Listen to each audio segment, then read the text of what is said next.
সেই অনুষ্ঠানটাতে আপনারা সকলেই দেখেছেন নিশ্চয় যে ন্যাক্কারজনকভাবে কিছু ব্যক্তি অনুষ্ঠানটিকে বানচাল করার জন্যে অত্যন্ত সুপরিকল্পিতভাবে তারা সেখানে গোলযোগ সৃষ্টি করে, যেটাকে আমরা ইদানিং মব কালচার হিসেবে জানি, সেই কাজটি তারা করে। এবং সেখানে অত্যন্ত দুঃখের সাথে বলতে হয় যে একজন মাননীয় সংসদ সদস্য, নতুন যে দলটি গঠন হয়েছে এনসিপি, তার নেতা, সেই একজন মাননীয় সংসদ সদস্য, তার কিছু অনুসারীরা সেখানে খুব সুপরিকল্পিতভাবে গোলযোগ সৃষ্টি করে এবং এমন একটি অবস্থা তৈরি করে যে সেখানে আমাদের বাংলাদেশের সুনাম সারা পৃথিবীতে যে ক্ষতি হয়েছে সেটি অপূরণীয়। রীতিমতো হাত জোর করেছিলেন, কারণ সেখানে বিদেশি কূটনীতিবিদরা উপস্থিত ছিলেন। কিন্তু এই যারা অত্যন্ত সুপরিকল্পিতভাবে এই ঘটনাটি ঘটিয়েছে, তারা নিজেদের ব্যক্তি স্বার্থকে উদ্ধার করার জন্য বাংলাদেশের সুনামকে নষ্ট করেছে। সারা পৃথিবীতে আমাদের যে কূটনীতিবিদরা বাংলাদেশে উপস্থিত ছিল তাদের সামনে আমাদের সম্মানহানি করেছে। আমি মঞ্চে বসা ছিলাম, আমি খুব ভালোভাবে সেটি দেখতে পেয়েছি তারা কিভাবে সেই জায়গার অবস্থান নেয় এবং তাদের যে একটা পরিচয় জুলাই যোদ্ধা, সেটিকে ব্যবহার করে তারা সেখানে অনুপ্রবেশ করে অনেকেই, এবং এই পরিস্থিতি তৈরি হয়। আজকে বিরোধী দলীয় যে হুইপ, সে দাবি করেছে যে ইতিহাসকে বিকৃত করার চেষ্টা করছি আমরা। এটা কোনোদিনও কি সম্ভব? 2024 সালে তথ্য প্রযুক্তির যুগে এখন কি কোনোদিনও ইতিহাস বিকৃত করে একটা কিছু চালালেই সেটা সম্ভব হয়ে যেতে পারে? সেখানে যে প্রদর্শনীটি করা হয়েছিল তথ্যচিত্র, সেটা কয়েক মিনিটের এবং সেই অনুষ্ঠানটিকে কেন্দ্র করে, এটা কোনো ইতিহাসকে লিপিবদ্ধ করা হচ্ছিল না। তাদের যে অবদান, সেটাকে তো আমরা কোনোদিনও অস্বীকার করি নাই, করবও না। কেন আমরা তাদের অবদানকে অস্বীকার করব? তারা তো আমাদেরই ভাই, আমরা তো একসাথেই কাঁধে কাঁধ মিলিয়ে আন্দোলন সংগ্রাম করেছিলাম খুনি হাসিনার বিরুদ্ধে। প্রিয় উপস্থিতিবৃন্দ, আমার বক্তব্যের শুরুতেই মহান আল্লাহ তাআলার কাছে জুলাই গণ অভ্যুত্থানে সকল শহীদদের রুহের মাগফিরাত কামনা করছি। সকল আহত জুলাই যোদ্ধা যারা জীবনের বাজি রেখে ভয়কে জয় করে রাজপথে আন্দোলন সংগ্রামে নেমে এসে 2024 সালে গণ অভ্যুত্থানকে সফল করে ফ্যাসিবাদ মুক্ত বাংলাদেশ আমাদেরকে উপহার দিয়েছেন, সেই সকল আহত জুলাই যোদ্ধাদের দ্রুত আরোগ্য কামনা করছি। আমি মুক্তিযুদ্ধ বিষয়ক মন্ত্রণালয়ের প্রতিমন্ত্রী হিসেবে দায়িত্ব পালন করছি। আপনারা জানেন আমাদের মন্ত্রণালয়ের অধীনে জুলাই গণ অভ্যুত্থান অধিদপ্তর গঠন করা হয়েছে এবং এই অধিদপ্তরের মাধ্যমে জুলাইয়ের সকল শহীদ এবং আহত জুলাই যোদ্ধাদের পুনর্বাসন, চিকিৎসা এবং কল্যাণে আমরা কাজ করে যাচ্ছি, নিরলস পরিশ্রম করে যাচ্ছি। আমাদের আজকের মাননীয় প্রধানমন্ত্রী জনাব তারেক রহমান এই ব্যাপারে তিনি অত্যন্ত সিরিয়াস, যে শহীদ যারা হয়েছেন শহীদদের পরিবারদেরকে তাদের কল্যাণে যাতে আমরা সঠিকভাবে আমাদের দায়িত্বটুকু পালন করে যাই এবং যারা আহত হয়েছেন তাদেরকে আমরা চিকিৎসা এবং পুনর্বাসনের জন্য যাতে আমরা সঠিকভাবে দায়িত্ব পালন করে যাই। এখন আমরা যখন দায়িত্ব নিয়েছি, এই সরকারের সমস্ত কিছুই এলোমেলো হয়েছিল, সেটা আপনারা খুব ভালো করেই জানেন। এই অধিদপ্তরটিও নতুন করে গঠন করা হয়েছিল এবং এখানেও যথেষ্ট পরিমাণে লোকবলও ছিল না, এখন পর্যন্ত নাই, এবং খুব সুপরিকল্পিতভাবে তারা এই অধিদপ্তরটি গঠনও করতে পারে নাই।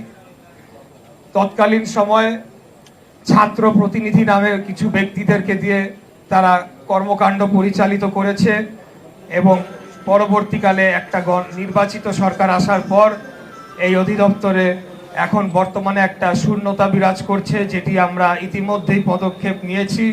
এই শূন্য পদগুলো দ্রুততম সময়ে আমরা নিয়োগ প্রদান করে আমরা যাতে আহত জুলাই যোদ্ধা যারা রয়েছেন তাদের দ্রুত পুনর্বাসনে আমরা পদক্ষেপ নিতে পারি এবং শহীদ পরিবারদেরকেও আমরা যাতে তাদের প্রাপ্য মর্যাদা এবং পুনর্বাসনের যে রাষ্ট্রীয় দায়িত্ব সেগুলো আমরা দিতে পারি।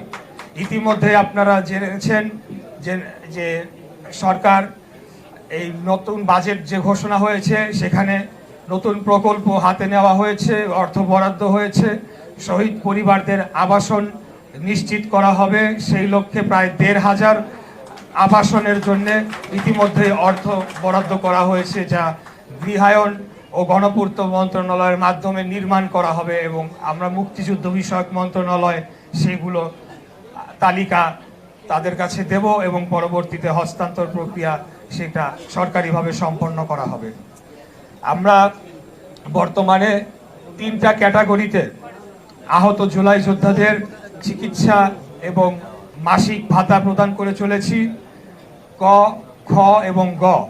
ক ক্যাটাগরিতে 900-র অধিক আহত জুলাই যোদ্ধাদেরকে মাসে 20,000 টাকা করে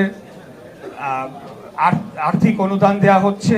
খ ক্যাটাগরি 15,000 এবং গ ক্যাটাগরি 5,000। এইভাবে আমরা যারা আহত হয়েছেন তাদেরকে আমরা একটা মাসিক অনুদান আর্থিক সহায়তা দিচ্ছি এবং দেশের সমস্ত জেলাগুলোতে সরকারি সকল হাসপাতাল, মেডিকেল সেন্টার এবং বিশেষায়িত হাসপাতালে সম্পূর্ণ বিনামূল্যে চিকিৎসার জন্য আমরা ব্যবস্থা করে রেখেছি। প্রিয় উপস্থিতিবৃন্দ, আসলে জুলাই নিয়ে অনেক কথা হয়েছে। জুলাইয়ের পূর্ববর্তী প্রেক্ষাপট ইতিমধ্যেই আমার পূর্ববর্তী যারা বক্তারা ওনারা খুব সুন্দরভাবেই যার যার অবস্থান থেকে সেটিকে বর্ণনা করেছেন। আমাদের দীর্ঘ 1.5 দশকের যে ফ্যাসিবাদ বিরোধী লড়াই ছিল সেটি নিয়ে আমি আর পুনর্ব্যক্ত করতে চাই না। আপনারা সকলেই সেটার অংশীদার। আমরা জেল, জুলুম, গুম, খুন, মামলা, হামলা সকল কিছু মোকাবেলা করে এই ফ্যাসিবাদী বিরোধী আন্দোলন সংগ্রামকে আমরা চালিয়ে গিয়েছি এবং জুলাই না আসলেও অগাস্ট আসতো, অগাস্ট না আসলেও সেপ্টেম্বর আসতো। আমরা বলি যে আমরা 12 মাসই যোদ্ধা। শহীদ রাষ্ট্রপতি জিয়াউর রহমানের আদর্শের যারা আমরা সৈনিক রয়েছি, আমরা 12 মাসই খুনি স্বৈরাচারী ফ্যাসিবাদী হাসিনার বিরুদ্ধে আন্দোলন, সংগ্রাম, লড়াই, যুদ্ধ করেছি। তাই আমাদেরকে আমরা 12 মাস যোদ্ধা বলে আমি অভিহিত করতে চাই। প্রিয় উপস্থিতিবৃন্দ, আসলে এই জুলাই যোদ্ধাদের বা জুলাই যোদ্ধা শব্দটিকে ব্যবহার করে একটি ছোট গোষ্ঠী, আপনারা সকলেই জানেন যে জুলাইয়ের যে আন্দোলনটি হয়েছিল সেখানে দল, মত, ধর্ম, বর্ণ, গোত্র, বয়স নির্বিশেষে এমন কোনো মানুষ নেই যারা অংশগ্রহণ করেন নাই। 4 বছরের শিশু রিয়া গোপ থেকে শুরু করে রিক্সা শ্রমিক, ক্ষুদ্র ব্যবসায়ী, পেশাজীবী, ছাত্র জনতা প্রায় 2000-এর কাছাকাছি মানুষ 36 দিনে জীবন দিয়েছে এই দেশের জন্য এবং অন্যায়ের বিরুদ্ধে প্রতিবাদ করতে গিয়ে। তাই এককভাবে কোনো গোষ্ঠী বা কোনো ব্যক্তিবর্গ যদি এটার কৃতিত্ব নিয়ে সেটিকে রাজনীতি করতে চায়, আমি বলবো যে সেটা কোনো রাজনীতি হতে পারে না। সেই রাজনীতি আসলে সেটা রাজনীতি নয়, সেটা একটা দোকান খুলে বসার মতো বলতে হবে। রাজনীতি করতে হলে একটা নীতি থাকতে হবে এবং নীতি আদর্শের উপরে ভিত্তি করে সেই রাজনীতি করে যেতে হবে। আমরা বাংলাদেশ জাতীয়তাবাদী দল শহীদ রাষ্ট্রপতি জিয়াউর রহমানের প্রতিষ্ঠা করা বাংলাদেশি জাতীয়তাবাদকে আদর্শ করেই আমরা আমাদের রাজনীতি করেছি, আন্দোলন, সংগ্রাম, লড়াই করেছি। সবার আগে বাংলাদেশ, এই নীতিতে আমরা আমাদের আগামী দিনের রাজনীতি করার যে নীতি আদর্শ সেটিকে প্রধানমন্ত্রীর নেতৃত্বে আমরা আগামী বাংলাদেশ একটা স্বাধীন সার্বভৌম রাষ্ট্র হিসেবে গড়ে তোলার জন্য কাজ করে চলেছি। 1971 সালের মহান মুক্তিযুদ্ধের মাধ্যমে এই স্বাধীন বাংলাদেশ আমরা পেয়েছিলাম। বাংলাদেশ একবারই স্বাধীন হয়েছিল, সেটি ছিল 1971 সাল। এবং আমরা কোনোদিনও মুক্তিযুদ্ধকে বাদ দিয়ে বাংলাদেশকে চিন্তা করলে সেটি যারা করবে আসলে ধরে নিতে হবে তারা বাংলাদেশের বিপক্ষেরই শক্তি ছিল ৭১ সালে, যার কারণে তাদের ইতিহাস কলঙ্কিত দেখেই তারা হয়তোবা এখন সেটিকে মুছে ফেলার চেষ্টা করতে চায় অনেক সময়। কিন্তু বাংলাদেশের মানুষ বোকা নয়, বাংলাদেশের জনগণ তারা নির্বোধ নয়। বাংলাদেশের একেবারে সাধারণ গ্রামের মানুষটিও বুঝে জানে যে মুক্তিযুদ্ধ কি এবং কারা বাংলাদেশের পক্ষের শক্তি ছিল, বাংলাদেশের পক্ষে বা বিপক্ষে ইতিপূর্বে কাজ করেছে।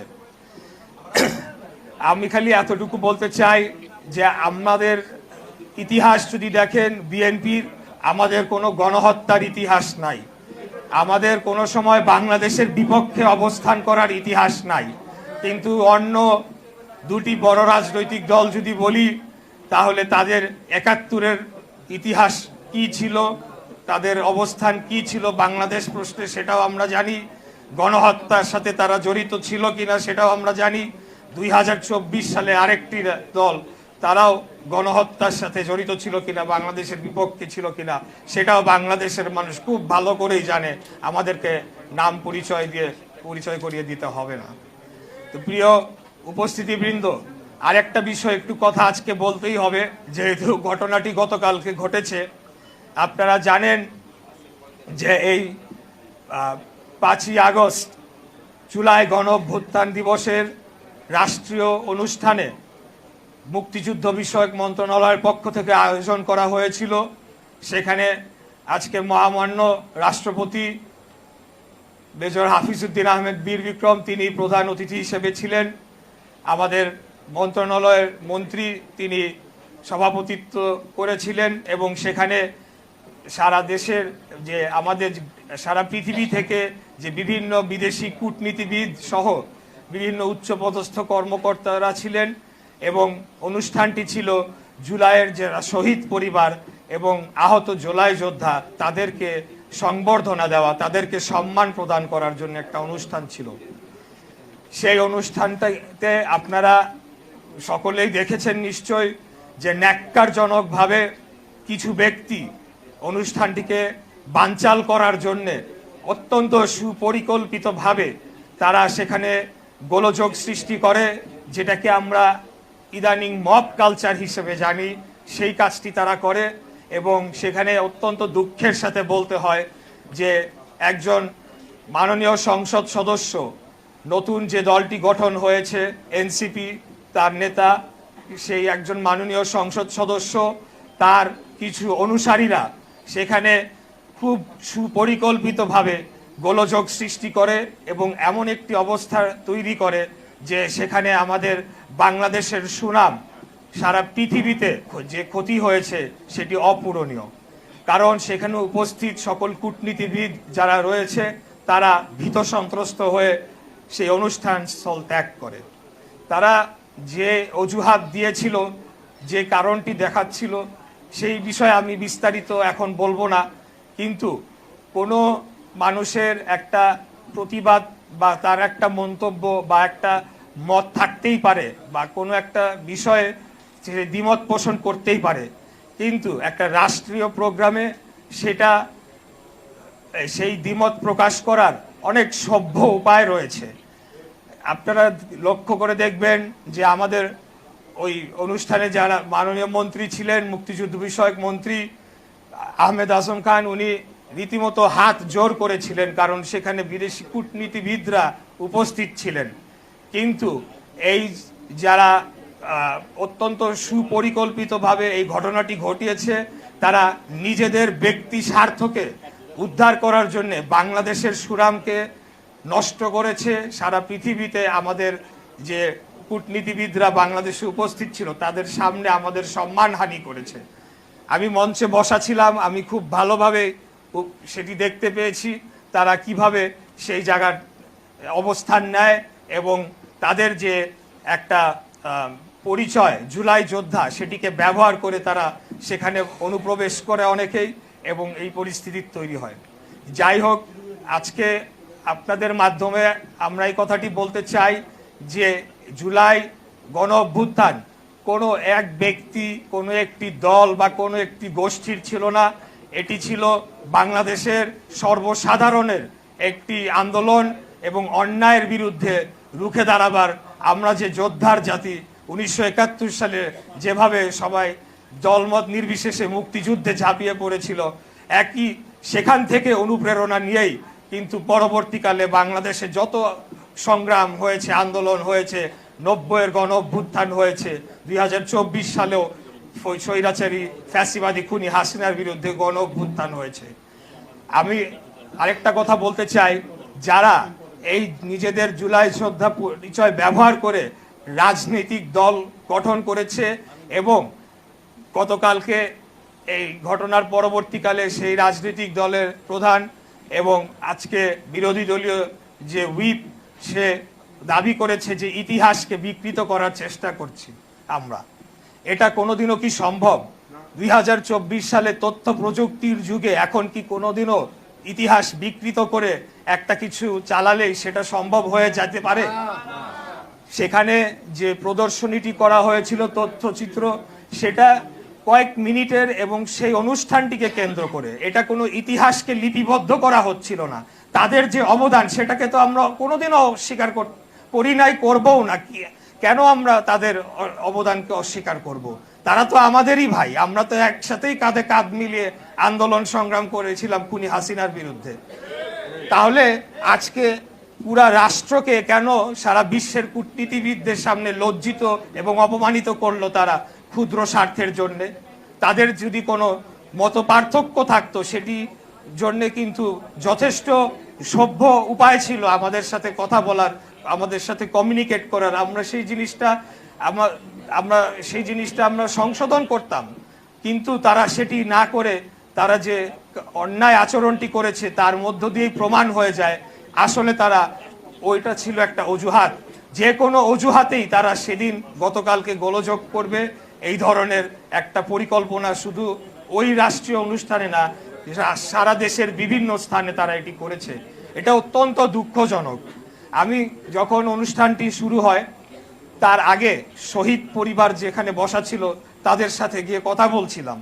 তো সেখানে গিয়ে আমি শহীদ পরিবারদের মায়েদের কাছ থেকে, বাবাদের কাছ থেকে, যারা সন্তান হারিয়েছে, যে ধরনের অভিযোগ পেয়েছি, এগুলা যদি এখন আমি বলি তাদের রাজনীতির আর থাকবে না।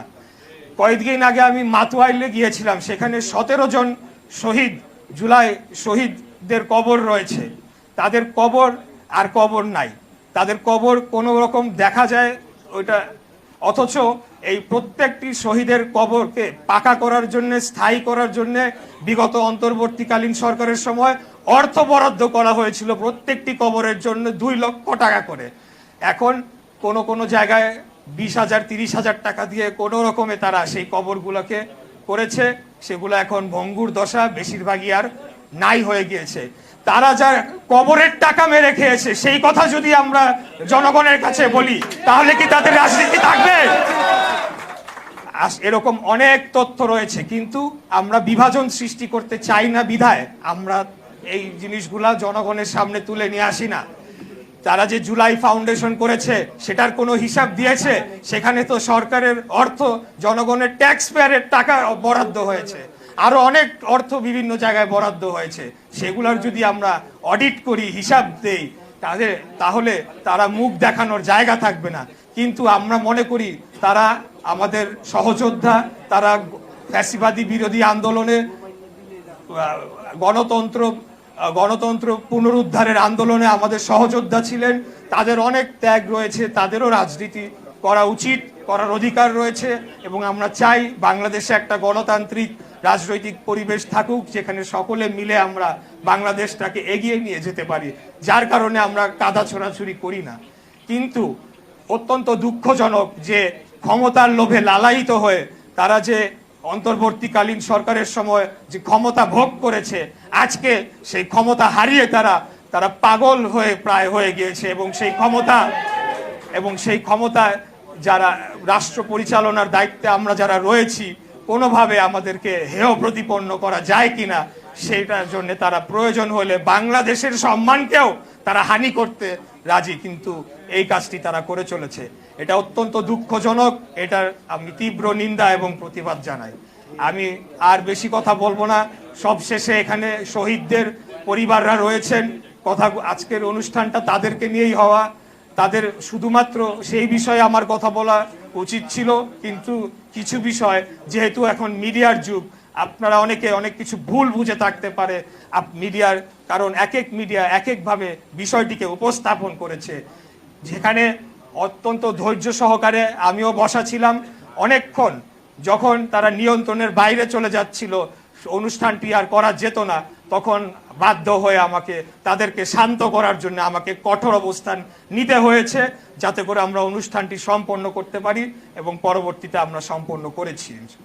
তো আমি সর্বশেষে বলতে চাই যে আমি এই মন্ত্রণালয়ের দায়িত্বে রয়েছি, শহীদদের তালিকা আমার কাছে রয়েছে। আমি চেষ্টা করব 843 জন এখন আমাদের গ্যাজেটভুক্ত শহীদ হলেও এই সংখ্যাটি আরো অনেক বেশি আমরা জানি, কিন্তু তথ্য উপাত্তের অভাবে এগুলো আমাদের যে সরকারি যে নিয়ম সেই প্রক্রিয়ার মাধ্যমে সেগুলোকে তালিকাবদ্ধ করা যায় নাই। এবং আপনারা এটাও জানেন যে অনেক জায়গায় গণকবর দেওয়া হয়েছে, নদীতে লাশ ফেলে দেওয়া হয়েছে, এবং এই আন্দোলনের অনেক পথ শিশুরা ছিল যাদের কোনো পরিচয়বিহীন পরিবারবিহীন ছিল, তাদের অনেককে হত্যা করা হয়েছে, তাদের আসলে দাবি করার বা খোঁজ নেওয়ারও কেউ নাই, যার কারণে সেই তথ্যগুলো এখনো উঠে আসে নাই। তো আমি একে একে ইনশাল্লাহ তাদের সবার পরিবারের কাছে যাব, তাদের সমস্যাগুলো শুনবো, এবং তাদের পরিবারে যারা উপার্জনক্ষম কর্মক্ষম রয়েছে তাদেরকে পুনর্বাসন করার জন্য ইতিমধ্যেই সরকারের প্রোগ্রাম রয়েছে।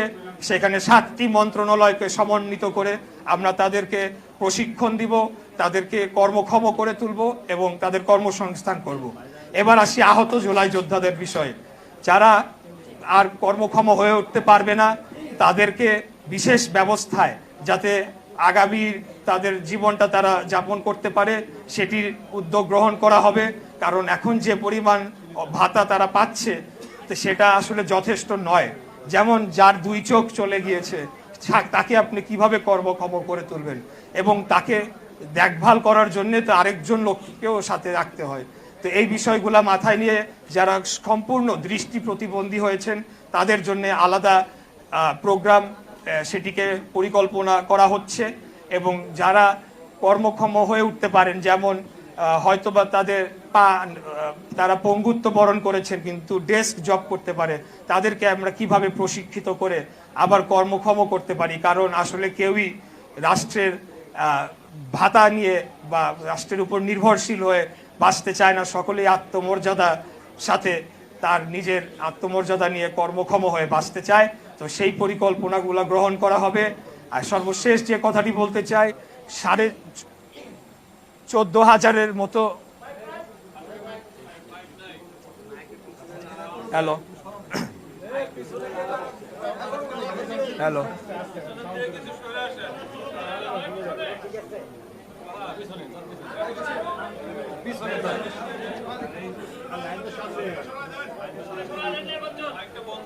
হ্যালো প্রায় শেষ।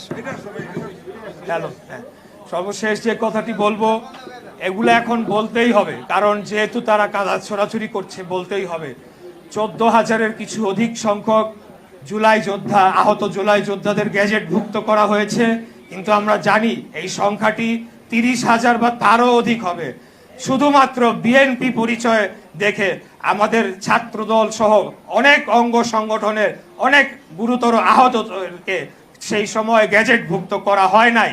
এটা একটা অন্যায় ছিল, বিগত অন্তর্বর্তীকালীন সরকারের এটা একটা অপরাধ করে গিয়েছে তারা, এবং যাওয়ার আগ মুহূর্তে ফেব্রুয়ারি মাসে সকল প্রকার আবেদন গ্রহণ করা সেটিও তারা বন্ধ করে দিয়ে গিয়েছে। তো আমরা মন্ত্রণালয় থেকে সিদ্ধান্ত নিয়েছি, এখন আমরা সেটাকে অফিসিয়ালি বাস্তবায়ন করব। যাদেরকে গ্যাজেটভুক্ত করা হয় নাই দলীয় পরিচয়ের কারণে, তাদেরকে আমরা গ্যাজেটভুক্ত করে তাদের যে রাষ্ট্রের প্রাপ্য যে সুবিধাদি যে চিকিৎসা এবং ভাতা সেটি নিশ্চিত করব ইনশাআল্লাহ। আপনারা অতি শীঘ্রই এই বিষয়ে জানতে পারবেন। সবাইকে আবারও ধন্যবাদ জানাচ্ছি এবং মুন্সিগঞ্জবাসী সহ আজকের আমাদের সংগ্রামী নেতৃবৃন্দকে ধন্যবাদ জানিয়ে আমার বক্তব্য শেষ করছি। খোদা হাফেজ। বাংলাদেশ জিন্দাবাদ, বাংলাদেশ জাতীয়তাবাদী দল জিন্দাবাদ, শহীদ রাষ্ট্রপতি জিয়াউর রহমান অমর হোক। ধন্যবাদ।